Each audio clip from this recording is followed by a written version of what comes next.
My name is Jana Iyengar. I am here to talk to you for a few minutes only, but about privacy, a really, really important subject. I'm VP of Product for Network and Infrastructure Services at Fastly.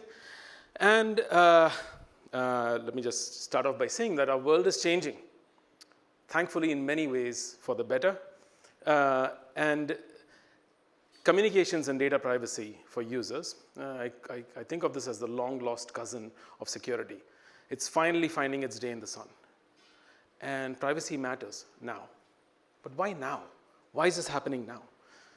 Well, in short, government regulations such as GDPR and CCPA and user awareness in general are driving behavioral change across the industry.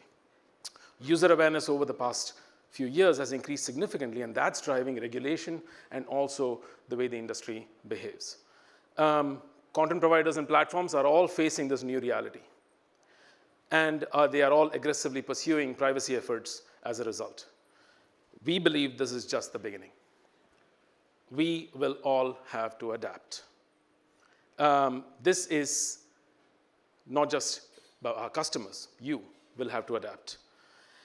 And we believe that it's time now for us to invest, engage, and create products that will move the internet forward in this direction. We have some answers for you. You may already be thinking about these problems. You may have thought about them. You may be thinking about how to solve them. And either way, we are here to talk to you about them. And we've built some of these solutions for massive scale. Let me show you one example. When a client or a browser is trying to communicate with an origin server, can you guess what information is available to a server? Anybody? Who they are and what they're requesting. Thank you. I'll get you a coffee outside. That's your price. But yes, in fact, all of it is available to the server. Why is that? That's because the internet doesn't hide this information from us. You don't get any points for guessing that. The internet doesn't hide anything. It's just a free-for-all effectively. So this includes the client's IP address, HTTP headers, which contain a fair amount of PII. And it used to be the case that servers might receive this information but didn't care really to use it. It's increasingly the case that servers don't want to have this information because they don't want to have to figure out how to deal with this. Why is this? Again, regulation. And in large part also, they just want to do the right thing. They don't want to have access to this PII information that they don't need to see. So to solve this privacy issue, I now present Oblivious HTTP, or OHTTP, a developing internet standard.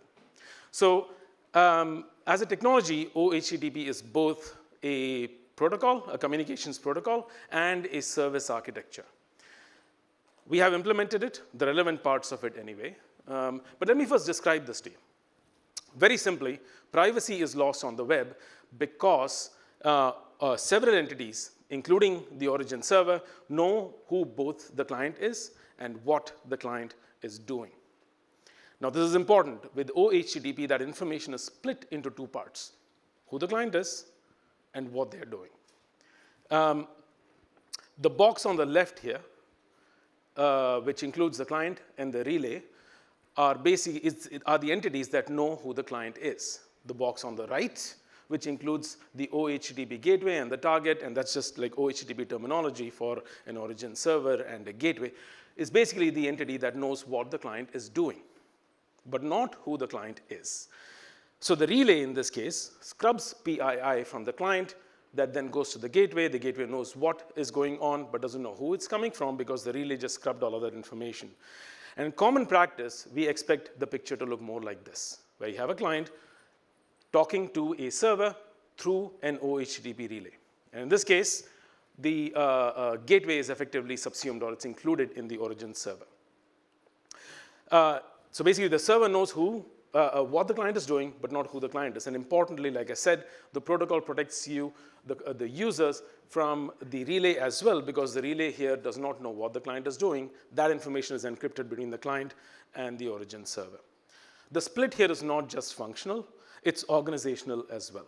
The same entity cannot run the relay and the origin server. That's really important. There cannot be collusion. You can't have the same entity running both of these, the same organization running both of these entities for user privacy. So we've been, so in this world, that's where Fastly comes in. We built and we've been developing, working with and engaging with the OHTTP standard. And we built a relay and we launched it earlier this year. And we already have customers using it right now. As one prime example that is actually already in production, we launched a partnership with Google earlier this year. They wanted to protect users' privacy for communications between Chrome and Google, and they wanted to use OHTTP to protect that information. We've been working on many use cases with them, and we built our relay to scale easily. So we expect to be doing many millions of requests per second using this product. And we've been working on other use cases with other browsers, other clients, and other internet giants as well. So to achieve privacy for all internet users, we need privacy products at global scale. We have been engaged in the development of technical standards. We have been building several products in the space, and we have been partnering with internet giants to protect users. We are also building these on the Fastly Edge, which is a testament to the power of our Edge platform. This is the internet we're building, not just the products and the technology, but also the community to go with it. So I invite you to come talk to me if you're interested about these products listed here, about privacy in general. But even further, I'd like to invite you to join us in building this newer and better internet.